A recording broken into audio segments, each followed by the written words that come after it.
Great. Good afternoon, everyone. Thank you for joining us today for this webinar on Jamaica's Data Protection Act. Before we begin, the first thing I have to do is read this disclaimer.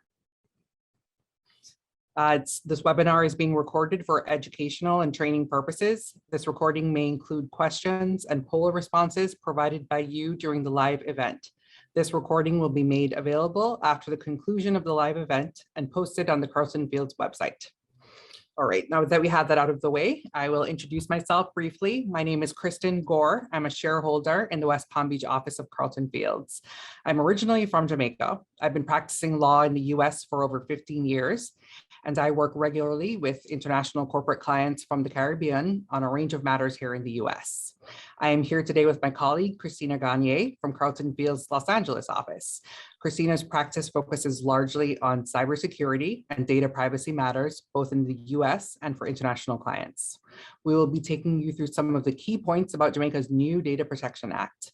And with that, I'll turn it over to Christina to introduce herself and outline what we have planned for the next hour or so with you. Well, good morning and good afternoon. Thank you to everyone for attending this webcast. As Kristin said, I'm Christina Gagnier. I'm a shareholder out of our Los Angeles office, and I've spent the last 13 years working with companies on data privacy and cybersecurity, both here in the US and throughout the globe. Today, we're going to walk through the new Data Protection Act. I'm sure many of you are aware of the myriad of international privacy laws that have come into effect over the last couple of years. But Jamaica's Data Protection Act has really not received a lot of airtime in publications or generally in the press. And so we wanted to take some time today to walk through what's required, what is meant by the Data Protection Act and how legal counsel can help you get prepared for the May 2022 compliance deadline. So first, we'll do an overview of the DPA and provide some insights from our practice. We'll go over compliance obligations, what needs to be done in order to comply with the law. We'll talk about enforcement, what you might see over the next couple of years from an enforcement perspective, consequences for noncompliance, and then we will open the floor to questions and answers. And with that, let's jump right in. All right, so Christina, please let us know what exactly is the DPA? Oh yes, next slide, please. So the DPA is the Data Protection Act. It's Jamaica's newest privacy law. Much like other countries that have passed privacy laws over the last couple of years, it models a lot of the elements of the European Union's general data protection regulation.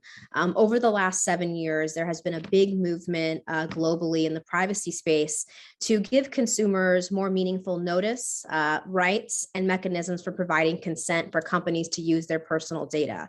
The EU's GDPR was the first example of this to hit the market in May of 2018, and many other countries have followed suit, and Jamaica is no different. The law was passed in May of 2020, and there has been so far a 1.5-year window for companies to get into compliance.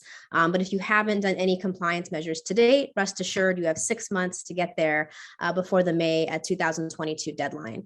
And I just want to highlight that there are a host of compliance obligations, but there is a process to get there. I work with clients across the United States and across the globe who've had to approach data privacy laws and have zero data privacy infrastructure in place. And we work together to create a phased approach. And so, if you have not yet had the opportunity to work through a data privacy law, there is a method to it, and we can definitely provide that support. Next slide. And if you could take us through, Christina, what types of businesses have to comply with the DPA? Are there specific kinds, and can you explain that to us? So many of the data privacy laws that have been passed have a threshold for who has to comply. Sometimes that's the gross annual revenue of the company. Other times that is how many consumers' personal data they are collecting. Unlike some of those laws, Virginia, Colorado, and California are 3 prime examples. The Jamaica law actually applies to any business that is either located or incorporated in Jamaica or processes the personal information of an individual in Jamaica. So you don't have to be located in the country, but if you are collecting, using, storing, and otherwise processing the personal information of any identifiable individual, you will have to comply with this law. So there are no triggers for compliance like some of the laws that have come on the scene in the United States. And so this law really is like Brazil's law and the EU's law in that it's going to apply to probably a majority of businesses. Next slide. And can you tell us what exactly is personal information that's at issue here in for this act? Yeah, so this is pretty simple. I know lawyers tend to have very long definitions, and I will assure you that in this statute, the definition of personal information is also very long, but I just want to distill it down to something really simple. It's any information that your business might collect about an individual that would lead back to the identification of that individual. And so if we go to the next slide, I provided some examples that I think most businesses are familiar with either in their own business case or in dealing with other businesses. So personal information could be names, email addresses of consumers, phone numbers, any transaction history or data, a driver's license or government ID, age, gender, anything that would allow the reasonable person to go back and say, yes, I can identify an individual based off this information. So I also want to distinguish that it's not the information necessarily tied together. Sometimes there's a misunderstanding that companies have to be collecting multiple points of information to identify an individual. All of this information on its own qualifies as personal information. And so under the Data Protection Act, if your business is collecting or processing any of this information, they will have accountability under the DPA. And so just to be clear, just to highlight that, Christina, even if your business is collecting only your name and not necessarily your name and your email address together, that qualifies as personal information under the definition in this act, right? Yes, that is correct. So Okay. businesses that are collecting any data on individuals, will have to comply. Now, your liabilities with data will vary on what data you collect. So some businesses, particularly in healthcare and finance and industries that are generally more heavily regulated or under statutes, including this one, collect sensitive personal information, you will have a higher threshold for accountability and liability. But even if you're simply collecting someone's name and email address, you're still collecting information that, were it to be compromised, could identify an individual. Thanks. Next slide. Can you explain what are the rights that are given to consumers under the DPA? So as I mentioned earlier, most of the new data privacy regulations are really trying to empower consumers to have control over their data. And when I use the term consumer, it could just be generally an internet user, for example. And so many of these laws actually have very similar rights. So I know that as companies are starting to build compliance programs and they see the list of global laws starting to expand very rapidly, the concern is, what is the burden going to be from a compliance perspective? I think the good news is, if you'd like to find some good news out of these compliance obligations, is that many of them contain similar rights. And so the way that you would honor those rights under the GDPR would be very similar to the way you would probably do it under the DPA. But I want to provide just a high level overview of what those rights are. So the first right is the right to be informed, also known as the right to access. So this would give consumers the opportunity to contact your company and find out what personal information that you collect on them. So for example, someone might submit a request saying, I want to know what information you've collected on me in the past year. And under this right, you would have to provide that information in an accessible format to that consumer. And that is a little more involved than some companies would like. And so there's many facets to honoring consumer rights, but that essentially is the right to access. The right to rectification, also known as the right to correct, is that if a consumer were to find something inaccurate about them, on your website, or after doing a right to access request, you provide them personal information and it's incorrect, that consumer then has a right to correct that information. The right to deletion, also known as the right to erasure. Consumers have a right to request that you delete the personal information they may have provided you. And so you have to have a mechanism in order to delete that information. And for some technology companies, this has been a hurdle they've had to overcome, because many systems that collect personal information really were not engineered necessarily to delete that personal information. And so that's one thing that you'll have to evaluate in compliance with the DPA is, do you currently have the mechanisms in place to honor these consumer rights? The next right is the right to object or opt out of processing. So if an individual does not want you to process their personal information or does not want you to process that personal information in a particular way, they can submit a request. And if the request is verifiable and you don't have a basis for which to deny that request, you would have to stop or amend that processing. And finally, the right not to object to automated decision making. So there are some companies who collect personal information and in, using an algorithm or other technological means, sort of automatically generate decisions. That's something that's now prohibited under the DPA and is also prohibited under the GDPR and the Brazil's law, the LGPD. So this is not sort of a new thing, but it's something that you have to be aware of and accountable for. One of the things I want to point out, though, about these consumer rights is that they're not absolute. And so one of the things that companies need to do as they begin compliance is figure out with their personal information, each data point by data point, whether or not you have a legitimate basis for needing to hold onto the consumer information or otherwise, not have to respond to one of these rights. So a great example is, if you have our consumer website and you're selling consumer goods, you keep transaction records because consumers might want to reorder the same items or might want to return those items or for tax reporting purposes.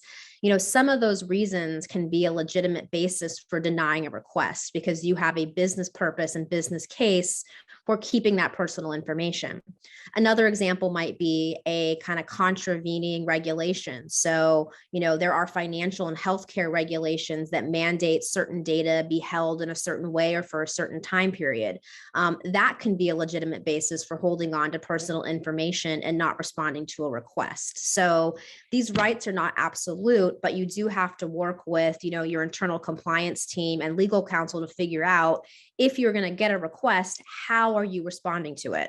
Are you going to automatically honor the request because the data being requested really doesn't have a legitimate basis for being, collected and stored? Or are you going to respond back and let them know that for, a variety of business case reasons, you have to hold on to that data? So this is a lot more nuanced than I think a lot of companies appreciate. And I think a misnomer, as all these rights have hit the scene in the last 3 years, is that these rights are absolute. But they're not. It's just that you have an obligation to figure out how you're going to respond to consumer requests. And if necessary, you have to have the ability to respond to the consumer request. Does the act specify how long you have to respond to a consumer, whether you are going to honor that request or not? Yes. So most of these laws have a time period. They all vary.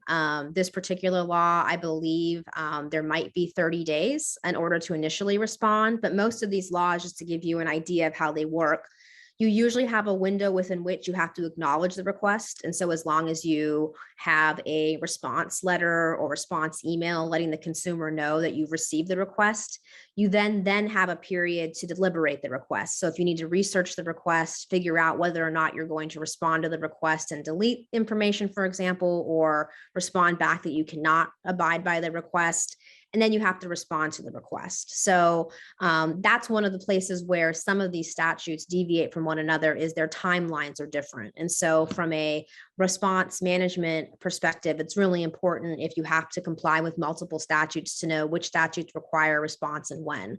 But I think more importantly than just the timeline is figuring out your game plan for how you're going to respond. And that's something that requires going data point by data point and coming up with your reasoning for why or why not you would respond to a request. Got it.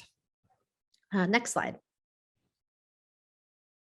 Okay. Key question, Christina. So what does a business have to do to get into compliance with the DPA? So there are multiple steps that need to be gone through, but the good news is it's a phased approach, and it's something that has been done, at a variety of companies for other regulations. At the outset, when I'm working with my clients, we tend to divide these things up in phases. That way they're more palatable, easy to understand, and we can kind of walk through and set out a roadmap for compliance versus, throwing a bunch of toilet paper and hoping it sticks. We really try to have a thoughtful approach to this. So I'll give kind of a high level overview of some of the things you need to think about, and then we'll get a little more in the weeds with, how these things actually operate. So the DPA requires what is known as a data privacy impact assessment.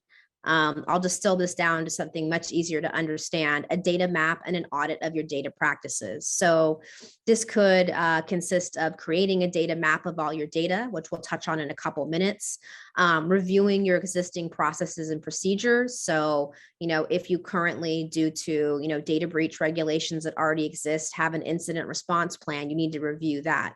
All of your security policies will need to be reviewed. So if you have a password policy or a clean desk policy, just as two examples, those are things that you'd want to review. If you don't currently have a privacy policy or other form of privacy notice, you'd want to go ahead and review that. So the audit is basically going through and looking at the ecosystem you currently have as it relates to data privacy and data security, and figuring out your liabilities. And then from discovering those liabilities, coming up with a game plan for how to rectify them. And this is a living process. So this is not something that happens once and then sits on a desktop or in a folder for years to come. This is something that businesses do. Either most of my clients will do it biannually or once a year. Just as business processes change, your data flows might change. So for example, if you're a technology company and you're constantly coming out with new versions of product or new product lines, you're probably collecting new data and dealing with it in a different way. If you're another form of service provider, so if you would provide customer service or other support, you're probably always bringing in new clients and new use cases. And so you'd want to make sure that this impact assessment reflects your current business model and what you are doing with data, relatively close to the time that you are performing these audits. The audits also educate what your privacy policy says. So your privacy policy is, kind of a good way to think of it is a mission statement about what you do with people's data. So whether it's your customers or whether it's an internet user who's visiting your website, it basically tells that person what you do with data and what your practices look like. That document isn't going to be very meaningful, if there's no teeth behind it, if you don't have an impact assessment that supports what's in that document. The next thing is you need to create mechanisms to respond to consumer requests. So as I've mentioned, the first step is, if data is being requested, are you going to respond to that consumer request by actually honoring the request, or do you have a reason for keeping the data? The second step, though, is if you are going to honor the request, can you actually honor the request? And again, I mentioned this earlier, that has been a very big obstacle for a lot of my clients is, can we actually give people a version of their data if they ask for it? How would we give it to them? Can we actually go into our systems and delete data? This becomes a lot more involved and nuanced when you're dealing with third parties. You might share personal information with third-party service providers to help you with your business functions to serve your clients and customers. Well, that means now a third party also has to abide by the data requests that an individual makes if you decide to actually respond to the request and delete the information, for example. So you need to actually have documented policies and procedures in place. You also should just have, canned responses to these things. So if you get a request, there should be a canned response that goes immediately out to the consumer. If you're going to actually abide by the request, there should be a canned response of how you're doing it and what you're doing. So these are all things that should be created ahead of time and customized to your own business model. So that way, when you get requests, you're not scrambling between different teams and trying to figure out how to honor them. You know what team responds to the requests. They have the tools they need to respond to the requests, and it just makes this process a lot more streamlined and easy. The next thing is actually a privacy policy. And this is something where in my practice is exceedingly important because it usually is the genesis of a lot of complaints about privacy practices if it's not clear. But again, it's a mission statement. It's everything that you do with consumer data. It also has to tell consumers how they are able to activate their consumer rights. And so this will cover everything from the data points you collect, how you use the data you collect. Are you using ad tech related technologies? Are you using cookie technology? What does your security program look like? Another hot button issue is children's privacy. So not all businesses are meant to collect the personal information of children, but you may be in a business where you do collect information of children ages 13 to 17. And many of these laws create sort of like specific, rights and responsibilities about that data. These are all things that you would address in a privacy policy. So that usually is sort of the end of the process, and sort of the public reflection of your data practices is your privacy policy. Training is really important. And I can't underscore this enough. The majority of, instances that I have been involved with data breaches, even if they've been technical. And I think that's one of the things that's overlooked in privacy compliance, is that a lot of these measures are meant to help avoid a data breach or reduce the liabilities of a data breach. It comes back to employees not being supported with training. So you can have all these great technical bells and whistles in place for personal privacy and security, but if your employees are not empowered with the information they need to serve you and to serve your customers and clients, human error accounts for a lot of a lot of issues with data privacy. So, you need to train your employees on the Data Protection Act generally. So there's some employees that will just sort of need to know what it is and how it operates.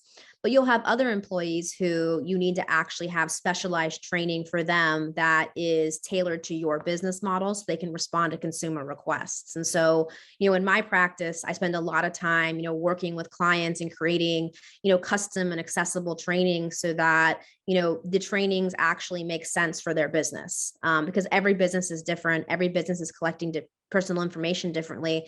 And frankly, every business has different clients and different consumers. And so you have to communicate with people and meet them where they're at. And so, training is no different.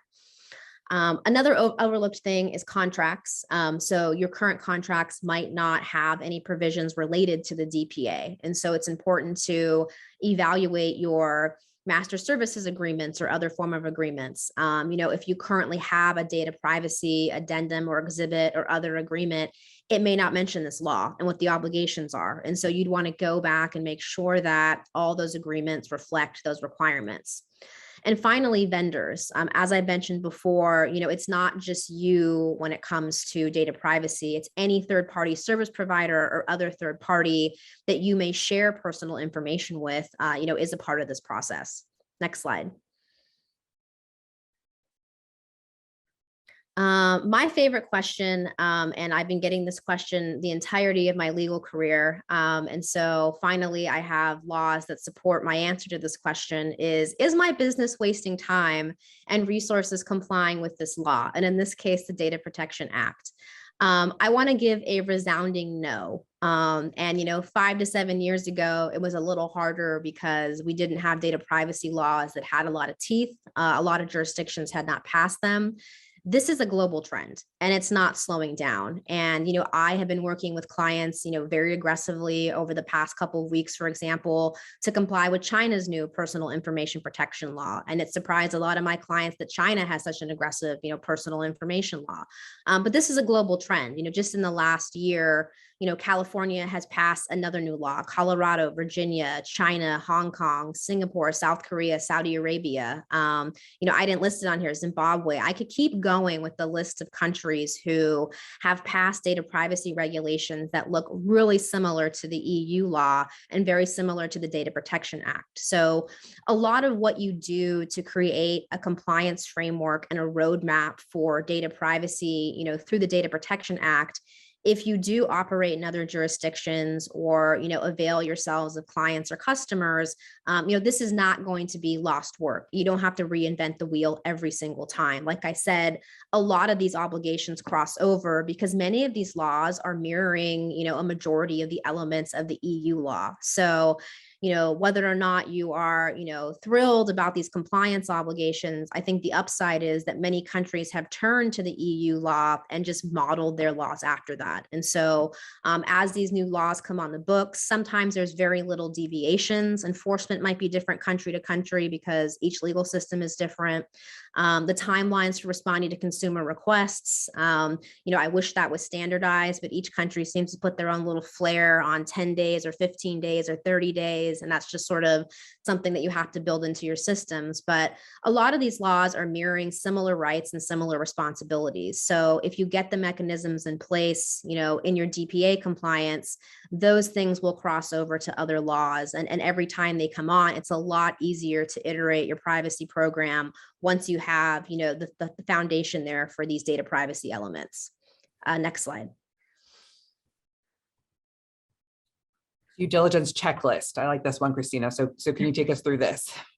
Yeah, so these are sort of my top 6 things that I always endorse companies to do.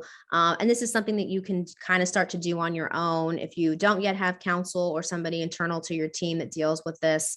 But also, as you're evaluating working with counsel, these are things that if you start thinking about, it's a lot easier when you start those conversations to kind of have some of the elements in place for these things. So we'll spend a couple minutes walking through the following, like what is data mapping? That's always the first step. When I enter into an engagement, that's the first thing I do is create a data map with the client. Internal policies and data management. So like the privacy policy is an external reflection of what you're doing. You need to have internal policies that help you manage data. Your external notice, so your privacy policy, that's something that, you can start thinking about with your existing policy, or if you don't have one, what that should look like, what it should communicate. Employee training, many of you probably already have trainings that your employees engage in, on a, annual or semi-annual basis. You might have a learning management system or a training style that you have at your company. And so you might want to think, how would privacy and cybersecurity training, fit into that existing model?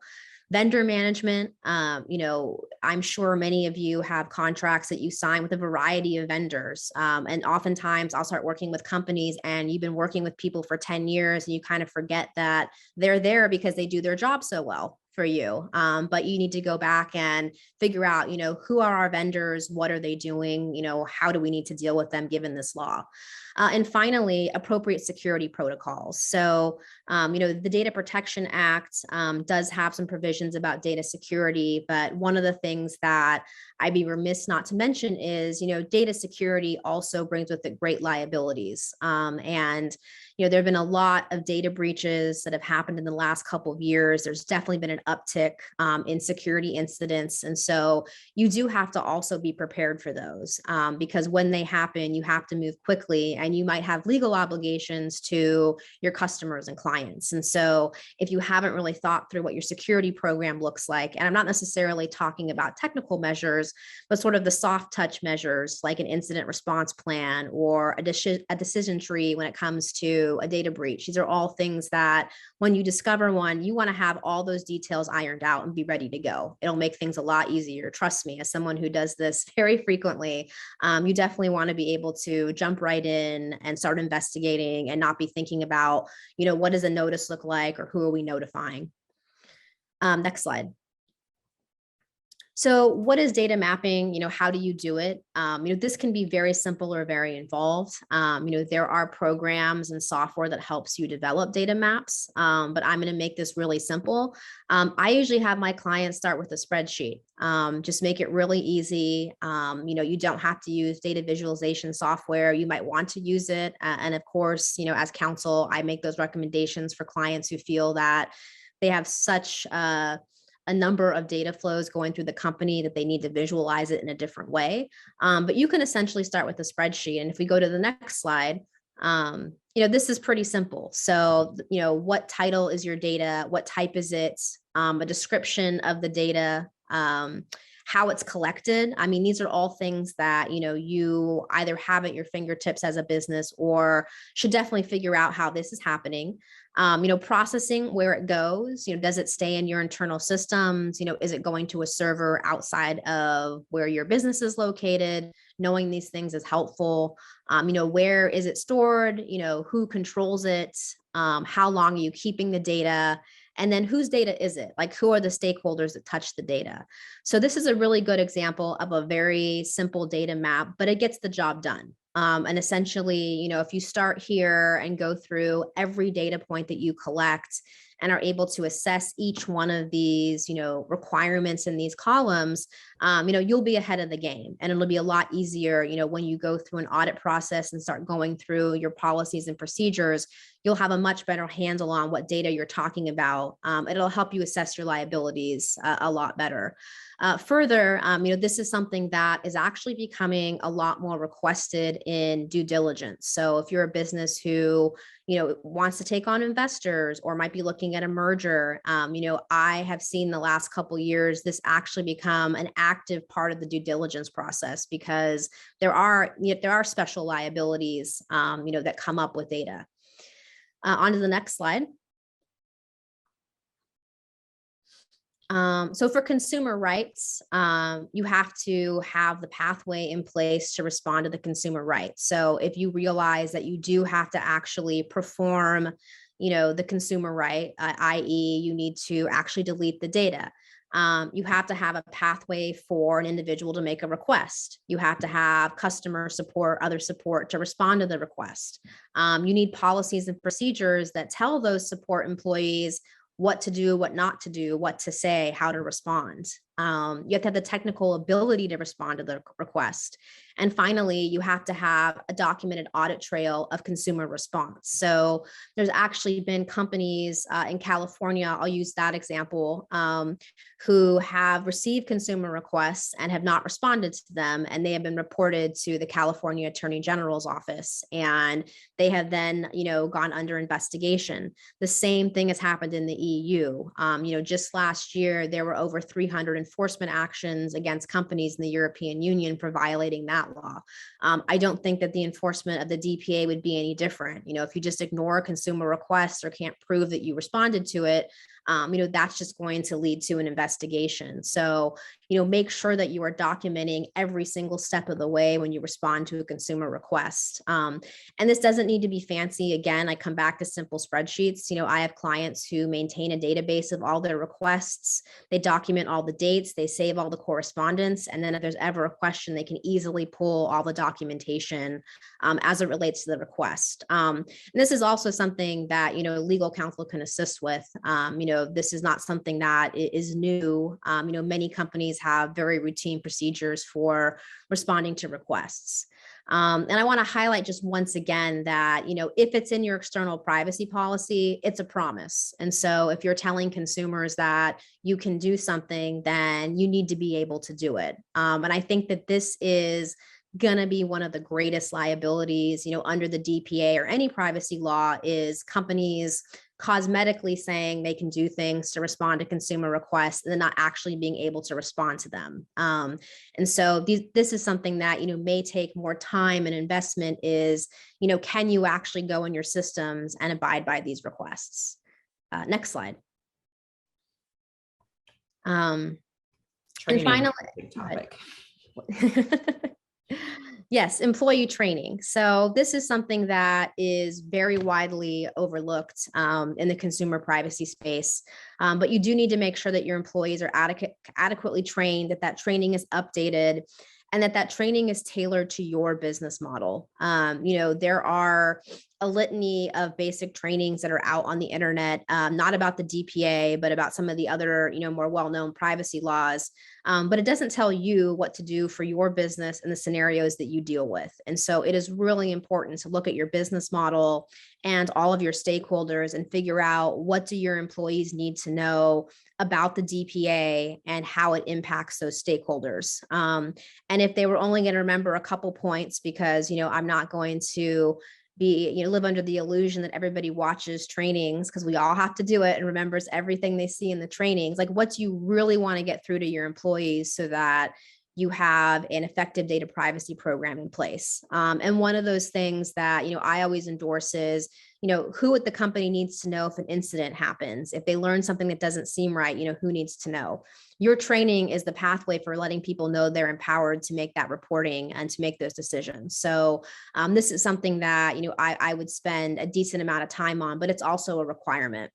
And I want to, really highlight that, is that most of these laws require training. And that's another place where, investigators and regulators come in, is that they will request the trainings. I have had clients who have gotten into regulatory trouble under other data privacy laws. And one of the things that is requested in an investigation is when and how and what content they use to train their employees. So this might not seem like it is mission critical, but it actually is a big piece of the puzzle.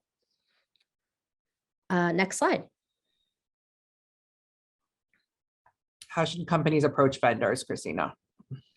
So vendors fall into three categories, and I'm using vendors very broadly. It could be other businesses that you are in partnership with.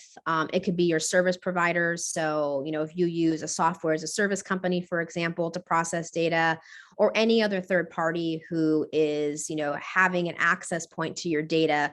These are all entities that you need to make sure also have their data privacy practices in a capacity that reflects your data privacy practices. So you want to make sure that just as an initial step, your agreements put certain representations in place of how each party is going to treat the personal information they exchange. And you want to make sure that you are only, having to be on the hook for your data practices with that data, and that should a third party, misuse or otherwise misrepresent how they're using data, that those liabilities are assigned correctly. So some of the things that I advise companies to look at is their indemnification clauses and whether or not they specifically address consumer data or user data.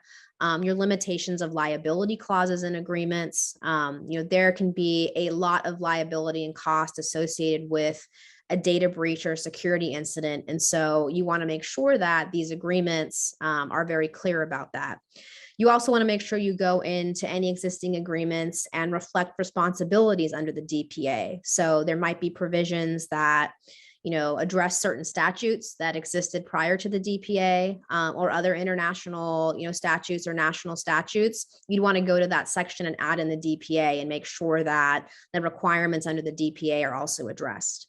There are also implications to being a service provider. And so if you are a service provider, you have certain rights and responsibilities to the company who has hired you. There's some nomenclature in the privacy space. Data controllers and data processors. The data controller is the company who is responsible for the data being collected in the first instance. So if you're, a consumer brand and, you are selling shampoo, you're the one putting the shampoo out on the market and then getting the customers to buy your shampoo. But you might use Amazon Pay, for example, to process the payments. They're a processor. They're not out there trying to collect that data about that shampoo user. You are. They're just simply providing you with a processing service so you can get payment. And I'm sure you have a lot of relationships that, sort of reflect that dynamic. Those service providers are the ones that you also need to evaluate, but you might also be a service provider. So understanding your responsibilities is exceedingly important. Next slide. Other reasons to have data processing contracts in place, liability shifting. So controllers and processors have different responsibilities. When my clients are processors, I want that to be abundantly clear in an agreement that they are not the ones causing the data to be collected. Now, if they do something that is a misuse of the data, clearly there's a liability. But even with controllers, have a very distinct set of responsibilities. But if a data breach happens by a service provider, clearly you want provisions in an agreement that talk about indemnification and, who's going to pay should there be an issue.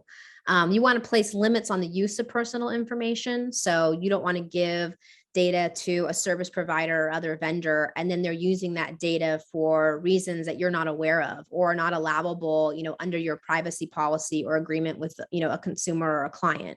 So you want to make sure that it's very clear how the data can be used and not be used. So for example, you wouldn't want to give your data over to a third-party vendor only to find out that they were selling that data to a data broker or engaging in some kind of practice like that. That generally is a no-no, but companies have been known to do things that are not always as clear when they get consumer data. So you'd want to make sure that those types of incidents are expressly addressed in an agreement. You also want a data processing addendum. So with any agreement that you have, if it involves data, a simple, fix to this can just be having a standard data security, data privacy exhibit. or a data privacy addendum that addresses data liabilities and responsibilities. And that's, again, something that legal counsel can put together and very easily can be used across multiple regulations. Next slide. And like I said, and I won't, sort of hone in on this any further, but, you just want to make sure that you have a contract that prohibits the selling of personal information, that specifically disclaims how the information can be used, and basically just memorializes your understanding around the data. That's really important. So again, this is a matter of revisiting existing contracts, and then I would advise any company, and this is a point, one of my big takeaways from today is have a data security exhibit. It's something you can use across agreements, but I think that is a very simple fix. And when I have been involved in scenarios where there has not been one, there's no rules of the road if something happens. So it's really important to have those rules of the road for both parties. And the data security exhibit, just to be clear, Christina, that gets attached to the contract, right? And that's something you're saying you can use across contracts, basically. Yeah, it's usually something that it gets integrated as an addendum to a contract. So for example, if you have, 10 service providers you've been using and you're now going back to those service providers and saying, look, we need to account for DPA compliance, you can easily just use that as an addendum versus going back and amending the central terms. And as a privacy lawyer, I am very keen to going back and having to amend the central terms of an agreement because they have nothing to do with what I do. But I want to make sure that my clients are covered from a data privacy perspective. So I think in terms of the least amount of friction you can enter into the business relationship, I think a data privacy addendum probably accomplishes that. That makes sense. Thanks. Yeah. Next slide. So again, if your company is a service provider, you might be both a controller and a service provider, depending on your situation. So for example, a software as a service company, you probably have a consumer facing website where you're trying to collect business leads. And so somebody might, find your product and say, I like this, and give you their email address with the hopes that somebody from your business development team will email them or call them back. In that instance, you're a controller. But your central business model is as a service provider. You provide software as a service, or maybe you provide customer service support, or whatever the case may be. That means you're also a service provider. So it's important to sort of understand that you can, be in multiple, stakeholder shoes, given how you are dealing with the data at a given time. And so the other thing that is really helpful about a data map is you can sort of look at your data from the perspective of how am I casting the company out to the public? Am I collecting public information? And then how am I dealing with my clients or customers' personal information? And those may be two different vantage points and two different sets of responsibilities. So again, data mapping and a data audit really helps you figure out the lay of the land and what you should be doing in each scenario. Next slide. Another big issue is handling third-party data deletion requests. So if you are a service provider, you might get a request from a consumer to delete information. And that is something that you want to have a process figured out with your customer or clients at the outset of the arrangement. Generally, data requests get reported back to the controlling company. So for example, going back to my shampoo company example, let's say Amazon somehow got a data request because of Amazon Pay. Amazon should contact the shampoo company and say, hey, we got this request, here you go. Because unless the parent company, the controller company, I should say, has a reason to delete the data, you as a service provider should not just be shooting from the hip and deleting data. You should report it back to your clients or customers, and there should be some process in place for doing that. And ultimately, the customer or client would make the decision of whether to delete it. And if they do, they'll probably direct you to delete the data, which then you have to go and delete the data and then keep a audit trail of the fact that you deleted the data. So these data deletions are not just for companies that are controlling data. If you're a third-party service provider, and I've seen this happen, people figure out that a company is using certain technology to enhance their customer experience, and they will scattershot contact anybody who they believe, any company they believe is involved in the transaction. And so I've had clients get these requests and say, like, why did this come to me and not the consumer brand? But, stranger things have happened. And so you do want to make sure that everybody in sort of the deletion ecosystem understands their role, what they should be doing, and that they should be keeping a record of this, because this, again, the main point of these statutes was to empower consumers. And so I think the greatest liabilities come from how you address a consumer right.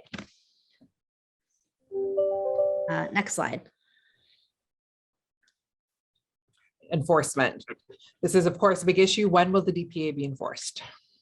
So the DPA will start to be enforced in May of 2022. I know for a lot of companies, since this law has not received the same sort of press and other treatment as other laws, are not quite aware.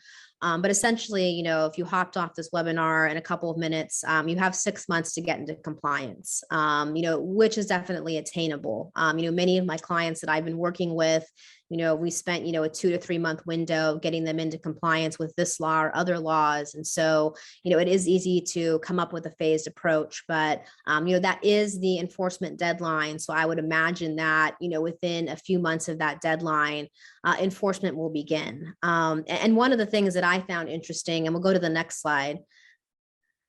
This is not the interesting part, but I'll get to the interesting part. The Office of the Data Commissioner is the one responsible for enforcing the DPA.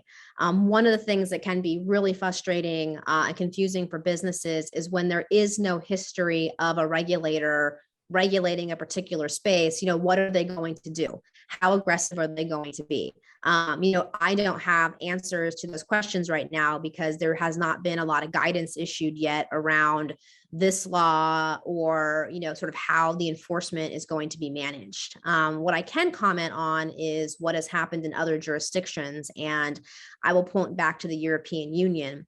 The first year that the General Data Protection Regulation was in effect, there really wasn't a lot of enforcement. And so I think a lot of companies thought to themselves, okay, well, this law that seems really aggressive is sitting on the books, but the data protection authorities and the different member states aren't doing anything. So, okay, maybe this has no teeth.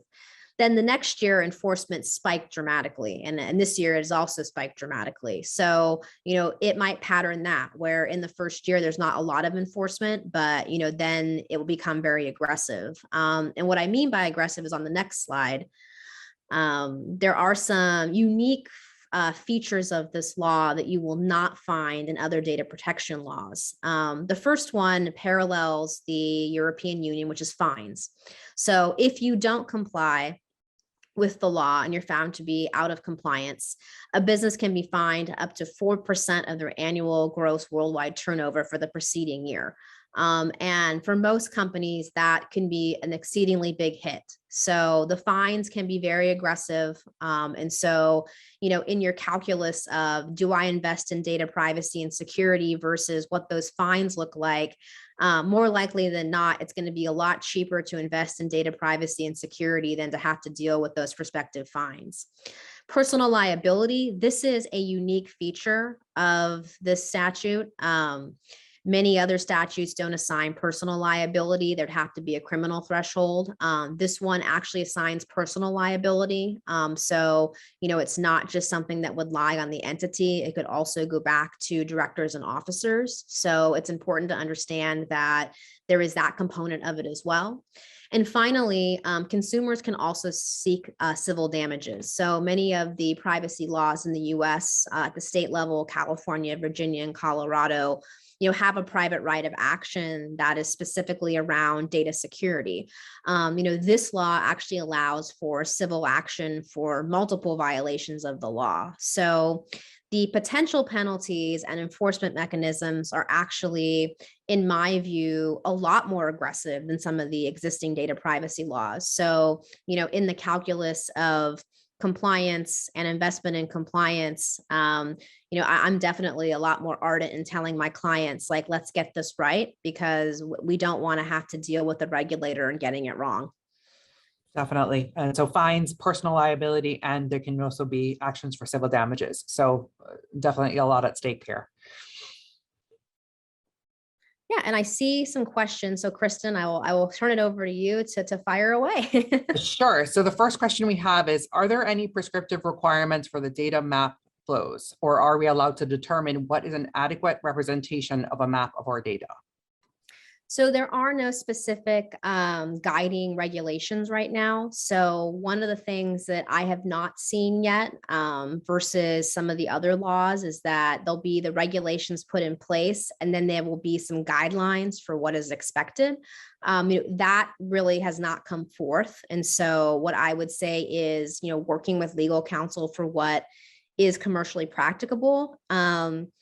Under the EU data protection regulation, and also the UK now that they have their own general data protection regulation, there are some really good examples that those regulators have put out for how to data map.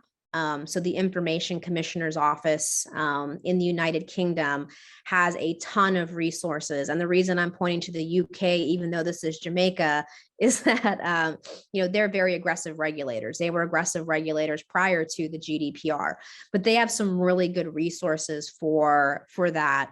But data mapping, it's essentially just an audit. So, if the map, accounts for all the pieces of data and the whole life cycle of the data, that should be sufficient. I would say, though, I would work with a third-party vendor or legal counsel in creating that, because there is a requirement of a data privacy impact assessment. And so that document is going to educate the rest of that assessment. So I think that internally, starting, with the spreadsheet and trying to get that information together, and then, working with counsel is really important. I think the other end of working with counsel is, they know what not only regulators expect with these documents, but also third parties who you might have transactions with. So, I've worked with companies in the US who are going to IPO. I've worked with companies that are going through mergers and sort of what those expectations and questions are. And so, you want to work with counsel who understands all the audiences for this stuff, because I both defend clients in front of regulators, but I also get called in to IPOs. Not that I know anything about finance, but I'm the data privacy expert, so I get called in to make sure that due diligence is in place. Thank you, Christina. Another question is, are there any other unique requirements of the DPA that are significant outside of personal liability? No, those are the major ones. The fines, the two things I would generally be worried about are, clearly the fines, because, the fines can be set at any level, but that's sort of the top threshold of it. What I'd really be concerned about is, civil action. That's one of the biggest liabilities in some of these laws. One of the things that is unique about the EU law is that there is not just kind of like a general overarching like civil action provision. So, you will definitely have, lawyers looking to find people who feel their rights have been violated and lawsuits being filed. So, and those civil actions can tick up pretty dramatically. So, that's something that you definitely would want to avoid, because I do think that, and this has happened in many jurisdictions, attorneys will find consumers to contact companies and make consumer requests. And then the company, doesn't know how to handle it and doesn't respond correctly. And then all of a sudden they find themselves facing a lawsuit. So unfortunately, this is becoming a cottage industry globally for, plaintiffs' attorneys. And so, that is kind of a byproduct of these laws. But I think that that's a big risk, and why I think that, as my clients are evaluating this, quickly getting into compliance, because we saw that happen I'm based in Los Angeles, when the California Consumer Privacy Act went into effect. We immediately saw companies getting requests that weren't prepared. And then we saw lawsuits starting to get filed. And so, Justin, I believe there were over 70 lawsuits filed, in 2020. And that number continues to grow. And I imagine that we're going to see the same trend, in other jurisdictions that allow civil action. So, that's something that I would definitely, want to stay ahead of. And I think compliance with this helps you stay ahead of that. That's right. Another question we have is, I've heard of implied consent. What does this mean in terms of the Jamaica DPA? What are the implications? So implied consent is the idea that by somebody visiting your website or using your mobile app or otherwise interacting with you, they basically have, by virtue of just doing that, consented to you using their personal information. So, your privacy policy, for example, was posted on your website. It's this construct that the consumer had every opportunity to read that privacy policy and your terms of use or your other legal, disclaimers on your website. And by virtue of them simply being there, they've consented to you collecting their data. That is versus explicit consent. And that's really what most of these privacy laws are now looking towards, is they want active and explicit consent from consumers. So for example, if you use a mobile app, many of them now in their user interface design will, collect your information, but then you have to check a box saying that you've read their terms of use and privacy policy. Or the ones that I think are doing compliance a little more sophisticated manner will actually have you scroll through it and then, click agree or whatever the case may be. That is perceived to be active consent or explicit consent. Both terms are used. Why that is valuable is, if there's ever a question about whether or not somebody consented to the use of their data, you then have an audit trail that they consented. And so, that effectively sort of serves as a contract. So I've advised, all of my clients, whether you're collecting an email address or whatever the case may be, if they're checking out of your consumer store, that they have to click through those terms and that privacy policy. So that way there actually is evidence that they provided that consent. So explicit consent is a huge issue under the GDPR. And one of the things that has been interesting for companies is, if you've been collecting data prior to these regulations, you might have just used implicit consent. So one of the things that I routinely talk through with my clients is, how are we handling the explicit consent piece if that's necessary? So that's the difference between the two. It's sort of making the assumption about the consumer versus actively getting even the checkbox. As routine as that may seem, that still qualifies as consent. All right. I don't know if we'll be able to get to all the questions, so let me just speed through. There's one or two more. What are the priority components for a privacy program under the DPA? And this may have come in, Christina, before we went through some of the details on the slides. So if you just want to highlight the answer to that question. Yeah. So first step is to do a data map, figure out where your data is, how it flows. Second step is to audit all of your practices and procedures. That audit should basically result in a list of things you need to do to get in compliance. So if you have holes in your policies, your procedures, or technology, the legal counsel that helps you perform that audit should give you a healthy list of things to do. If you're in a good position, maybe that list will be shorter, but for a lot of companies, this is their first time dealing with these things. And so there might be a healthy to-do list. And then I would hope that counsel you work with, I know at Carlton Fields, we don't ever make suggestions without having solutions. So usually if there's a suggestion, there is a corollary solution for you so that we can kind of get you going. It's making sure you then have the pathway for consumer requests. So do you have the mechanisms and policies to support consumer requests? You want to make sure you have a privacy policy that reflects the first three things that I talked about. And then finally, training and vendors. So you want to make sure you have your employees trained up on the specific requirements of consumer requests and generally. And then finally, you need to assess all your vendors. So I sort of use the umbrella of vendor management. And again, that's a policy and kind of like a process that, that there is a way to sort of deal with that and perform like an audit of your vendors as part of your data privacy impact assessment.